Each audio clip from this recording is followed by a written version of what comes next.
Buenos días a todos mis seguidores de Dynamic Culture. Mi nombre es Adrián y continúo con mis reseñas de libros y cómics en YouTube con el primer número de Saint Seiya, del manga Saint Seiya, editado por Planeta, la denominada edición definitiva, ¿no? Ahora veremos por qué.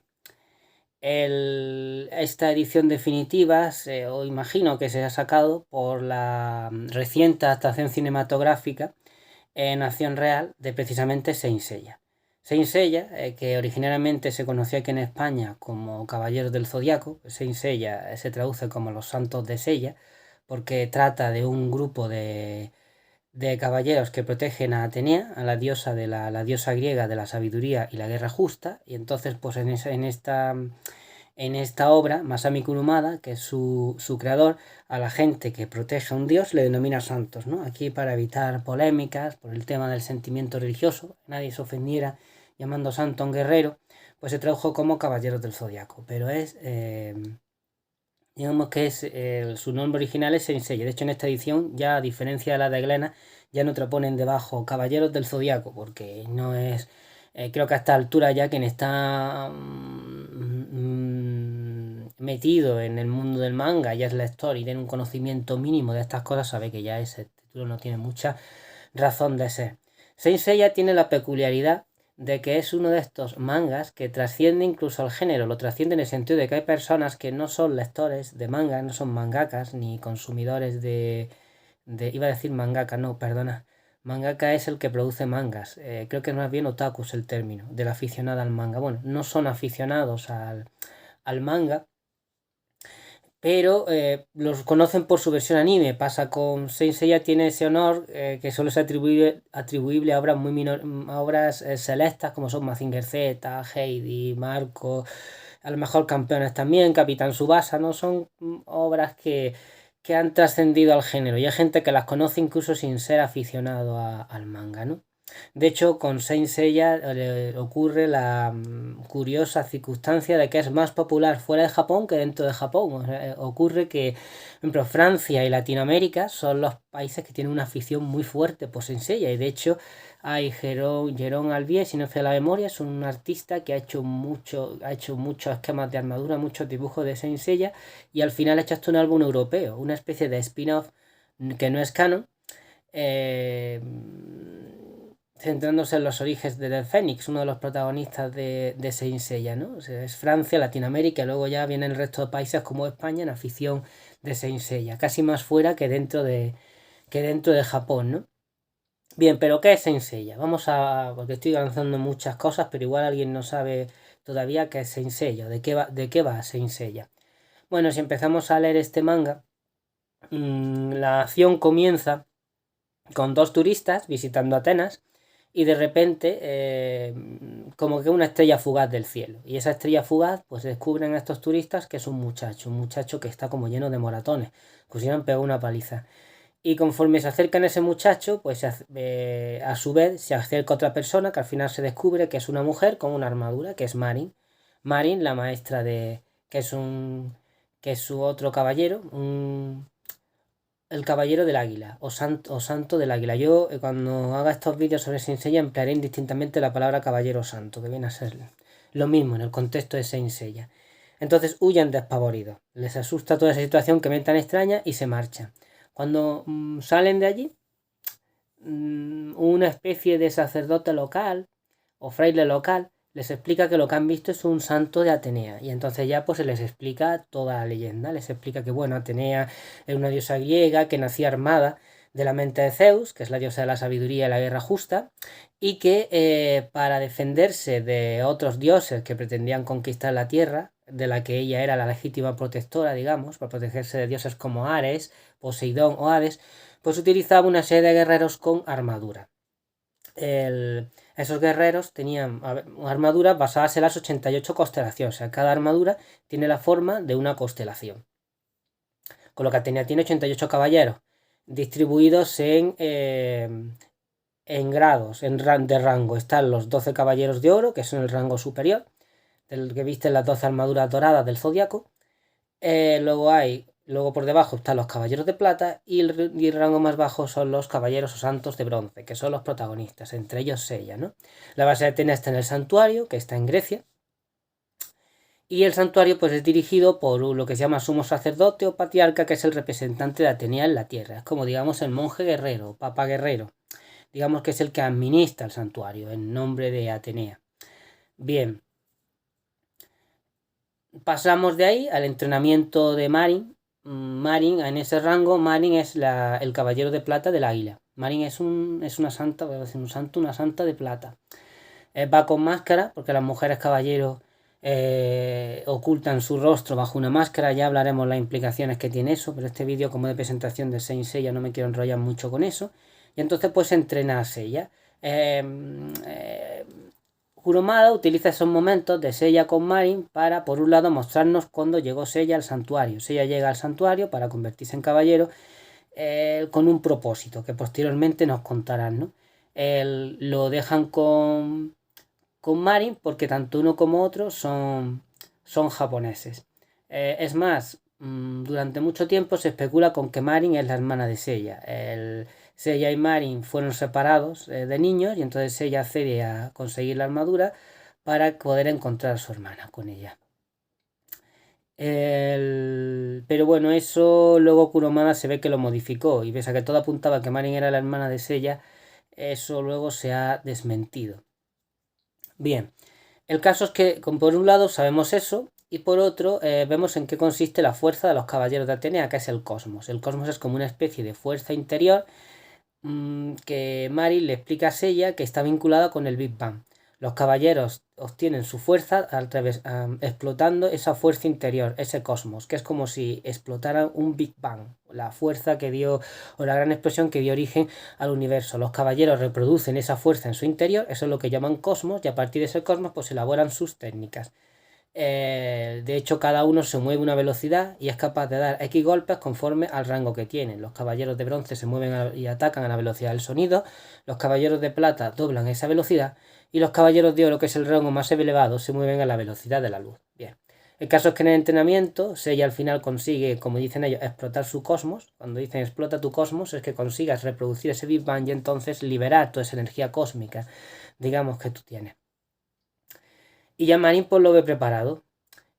Pasamos al torneo en el Coliseo del Santuario, asisten soldados, asiste incluso un caballero de oro, que posteriormente se explicará que lo es porque ahí asiste sin armadura, que es Ayoria de Leo, ¿no? En el que se fija que es ella, conforme va luchando con Casios, es traza con su pose de ataque va trazando va trazando el recorrido de las estrellas de Pegaso, ¿no? Hace como una serie de movimientos en los que traza la constelación de Pegaso y entonces hace su técnica, estrellas fugaces de Pegaso, o meteoros de Pegaso, como se ha traducido aquí en esta edición de Planeta. Derrota a Casios y entonces pues ya se hace merecedor de la armadura de Pegaso. El sumo sacerdote o patriarca le dice que no debe emplear nunca esa armadura para su provecho personal, sino solo para defender causas justas. Ahora veremos que ese detalle, al decirlo, es importante de cara a la trama. Bien, termina el combate, él es el nuevo caballero de bronce de Pegaso. Pero Shaina, la maestra de Cassius, pues no está de acuerdo con ese resultado, ¿no? Parece ser que hay cierta resistencia a que un japonés se lleve una armadura que debería pertenecer a un griego. Esto se ve que Kurumada luego lo modificaría porque da a entender que hay una especie de actitud racista en el santuario con respecto a de qué nacionalidad deben ser sus caballeros, pero eso luego conforme ahonda en la trama te das cuenta que tienen caballeros de diferentes nacionalidades, o sea que eso al final se queda como una especie de fobia que le tiene Shaina a Seiya, que posteriormente también se explicará, ¿no?, el motivo de la misma. Bien, el caso es que entonces, pues por la noche antes de que Seiya regrese a Japón, pues Shaina manda a sus sicarios, a tropas o soldados rasos del santuario que le siguen a ella, a que pues le roben la armadura. Seiya se libra de ellos sin ninguna dificultad y entonces Shaina aparece para luchar con él. Marin le dice que si quiere volver a Japón, pues que tendrá que vencer a Shaina. Esto se ve que Kurumada al principio, cuando planificaba Saint Seiya, los niveles de poder y los rangos de los personajes se ve que no los tiene mucho en cuenta. A no ser que Marin quisiera que Shaina matara a Seiya, debería saber que es un suicidio, porque Shaina es un caballero de plata, ¿no? Un caballero de plata de los Fyuko. y un combate de un caballero de bronce contra un caballero de plata, pues en líneas generales se saldaría con la derrota del de bronce, ¿no? Pero bueno, no sabemos si eso respondía más bien a la prueba definitiva de Seiya con la armadura, no lo sabemos. Porque siempre las intenciones de Marin son muy misteriosas en según qué partes de la serie. El caso es que en el transcurso de la batalla, Seiya se pone al final la armadura de Pegaso, armoniza su cosmos con la misma, entonces puede llevarla, sin que le pese, sin que eso le pese una barbaridad. En un momento dado le raja la máscara a Shaina y eso la descoloca, de tal forma que el combate queda en tablas. Y Seiya pues vuelve a Japón. En Japón nos explican que hay una fundación, la Fundación Grant, que ha sido la responsable de coger una serie de huérfanos por todo el mundo para entrenarlos, convertirlos en caballeros y que volvieran con una armadura. El dueño de dicha fundación es Mizumasa Kido, que en un momento dado parece ser que en uno de sus viajes a Grecia pues conoció la leyenda de los caballeros, ¿no? En concreto, posteriormente se explicará que Mizumasa Kido encontró al moribundo caballero de Sagitario con una niña Atenea escapando del santuario. Ahora después explicaré las circunstancias que llevaron a eso. Y el caso es que Mizumasa Kido pues decidió mandar a una serie de jóvenes para que entrenaran por todo el mundo y se convirtieran en caballeros y trajeran la armadura. Entre ellos Seiya. Seiya fue separado de su hermana en el orfanato y se le dijo que si quería volver a verla, que regresara con la armadura. Seiya entonces regresa con la armadura y le pide cuentas a lo que es la nieta de Mizumasa Kido, Saori Kido, que es quien ahora dirige la Fundación Grant.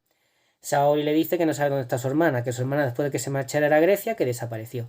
Pero si participa en el torneo, ella quiere organizar un torneo entre caballeros y el vencedor se llevará una armadura de oro. Parece ser que la Fundación Grant tiene la armadura de oro de Sagitario, que ahora explicaremos cómo, al final, cuando se hable de los extras de este tomo, explicaremos cómo es probable que la armadura de Sagitario haya acabado en manos de una fundación japonesa y lejos del santuario.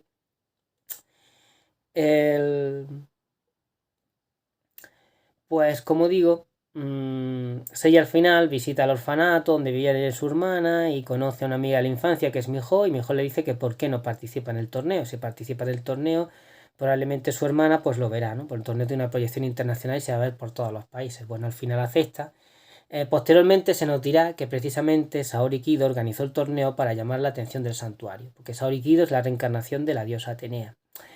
Y quiere llamar la atención del santuario. Quiere que el santuario mueva ficha organizando un combate entre caballeros, porque sabe de sobra que eso va en contra del ideal de los santos de Atenea, ¿no?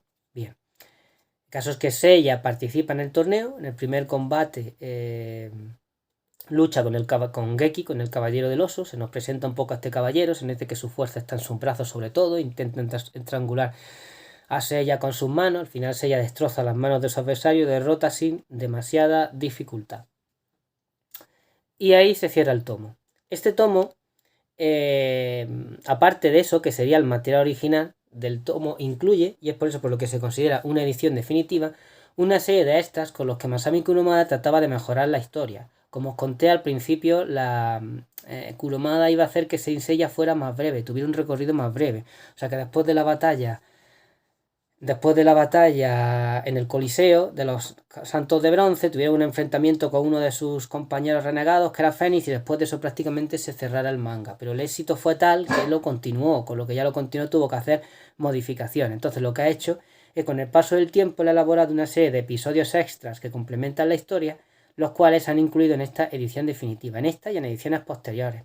Aparte también ha retocado diálogos, con lo que por eso ellos denominan esta edición la edición definitiva, porque esta incluye todos los diálogos, todas las situaciones retocadas de Kurumada y los extras.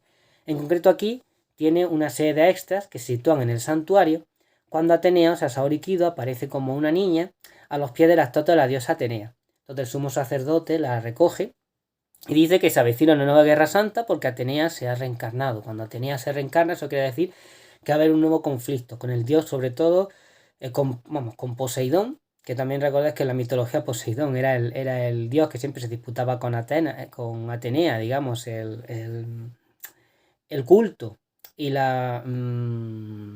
predominio de su culto de la Atenea en Atenas, ¿no? Y también Hades. Entonces, bueno, ahí están todos los caballeros de reunidos, entonces el sumo sacerdote o patriarca les dice: vamos a ver, pero yo ya estoy muy cansado y tengo que elegir a una nueva persona que lleve todo el asunto del santuario, es un nuevo patriarca. Entonces, hay dos candidatos, entre los Caballeros de Oro hay dos candidatos para el cargo, son los Caballeros de Oro más mayores y los más experimentados, que son Aiolos de Sagitario y Saga de Géminis. El patriarca elegirá entre uno de ellos. A la vez, el grueso de los Caballeros de Oro, o sea, los Caballeros de Acuario, Tauro, Virgo, Leo, deciden marcharse a entrenar para perfeccionar sus habilidades. Entonces en el santuario solo quedan 4 caballeros, que son Saga de Géminis, los mencionados Saga de Géminis, Aiolos de Sagitario, Máscara de Muerte de Cáncer y Afrodita de Piscis. Sobre todos estos hablaremos más detenidamente conforme vaya avanzando la serie. Ocurre que, y observamos en estos extras, que Saga de Géminis se ve que tiene como un desdoblamiento de personalidad, o desdoblamiento de personalidad o posesión por alguna divinidad. Por el momento, como Kurumada va luego a profundizar sobre eso, ya os lo contaré conforme vayan saliendo los mangas. Pero en este manga en concreto, lo que sacamos es que pasa algo raro con Saga de Géminis, ¿no? Hay como una parte oscura en él que está diciendo que él es el digno de ser el sumo sacerdote, que toma el poder y que rija el mundo. Entonces pasamos una escena en la que Saga mata al patriarca, mata al anterior patriarca y ocupa su lugar. Y entonces se dirige al aposento de Atenea para matarla. Aiolos de Sagitario se lo impide y se lleva a Atenea. Entonces, además de descubrir en el combate, descubre que Saga es quien se ha hecho pasar por el patriarca. El caso es que Saga lo ataca, lo deja muy maltrecho y Aiolos pues consigue huir. Para huir del santuario pues tiene que atravesar las 12 casas del zodiaco, que en ese momento solo hay 3 caballeros en el mismo, ¿no? Entonces consigue neutralizar temporalmente a Afrodita de Piscis utilizando una técnica que le permite congelar la sombra de su adversario con una flecha dorada. Repite esa misma técnica con Shura de Capricornio y con Máscara de Muerte de Cáncer, ¿no? Y al final consigue malherido escapar. Con lo que ya nos podemos imaginar que si la armadura de Sagitario ha acabado en la Fundación Gran es porque Mizumasa Kido encontró a Aiolos de Sagitario en algún momento de la historia, ¿no? Porque Aiolos se opone a luchar con sus compañeros, con sus camaradas caballeros, y entonces pues soporta todos los golpes, solo los neutraliza y no lleva su armadura, con lo que cuando lo encontró, sus mismos que cuando lo encontró Mizumasa Kido con Atenea, pues estaba muy maltrecho. Observemos también que la Atenea pequeña se lleva a Nike, a la diosa de la victoria, que está en la estatua de Atenea. La estatua de Atenea en el santuario va abajo el escudo de la justicia y en la mano que está así tiene a Nike. Pues Kurumada también nos cuenta que Atenea de niña, se lleva a Nike. Nike, la diosa de la victoria, asegura la victoria de sus caballeros. Por eso llevándola a Atenea, incluso de niña, pues asegura que Aiolos pueda salir airoso del combate con sus compañeros de armas, ¿no? Bien. Como digamos, estos extras pues enriquecen el contexto de Saint Seiya y nos ayudan a comprender mejor todos los acontecimientos que seguirán a los capítulos principales.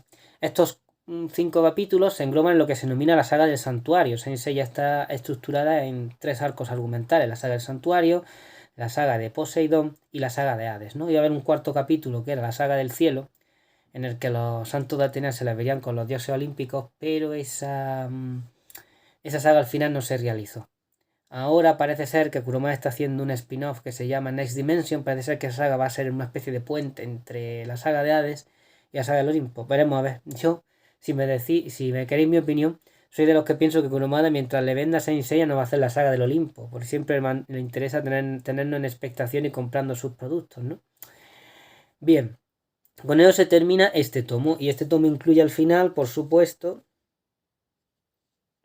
las fichas de armadura, los montajes de las armaduras, ¿no? Kurumada, de cada caballero, hace lo que llama sus fichas de armadura, una fichita, perdona, de la armadura formada, y luego de cómo esos diferentes fragmentos de la armadura se ensamblan en el caballero, ¿no? Es uno de los puntos fuertes de Kurumada. A ver, no os voy a mentir, el dibujo de Kurumada en su origen aquí es algo tosco. O sea, si alguien se acerca a este manga teniendo en mente la serie de animación, el impacto va a ser considerable. Tened en cuenta que la serie de animación de Saint Seiya, Los Caballeros del Zodiaco, estaba hecho por Shin Araki. Shin Araki era un monstruo de la animación, ¿no? Si bien es verdad que no todos los capítulos de Saint Seiya estaban animados por Shin Araki, pero los que lo están son brutales, ¿no? Entonces este dibujo es algo más tosco. Pero bien es verdad que también verdaderamente para entender lo que es la esencia de Saint Seiya aquí está, en la fuente, en el manga. Pero tener en cuenta que Toei Animation, la empresa de animación que adaptó Saint Seiya, lo estaba haciendo conforme Kurumada escribía Saint Seiya. De tal manera que si llegaba un punto en que Kurumada no había continuado, metían mucho relleno. Y hay muchos capítulos de relleno, muchos personajes de relleno y situaciones que hacen que Saint Seiya sea más difícil de comprender, porque hay cosas, personajes que Kurumada no concibió, que Toei se inventa para alargar la serie y que luego complican la comprensión de la trama, ¿no? De hecho, es una pena que Saint Seiya no se ha adaptado el manga tal cual, una vez terminado, que se hubiera adaptado tal cual. Hay una serie ahí en CGI que era un intento de adaptar el manga, pero es un despropósito. Luego hay una película de animación, una película de... no sé si calificarla, no sé, porque creo que tampoco es acción real, es CGI, creo que también, que trata de adaptar la saga del santuario, es también otro despropósito. Yo soy de los que pienso que Saint Seiya, como se adapta bien, es en anime, porque la peculiaridad que tiene Saint Seiya, la forma de ilustrar las batallas, el contexto, todo tiene su sentido o se puede hacer bien si se lleva la animación, pero la acción real o al CGI queda siempre muy pobre.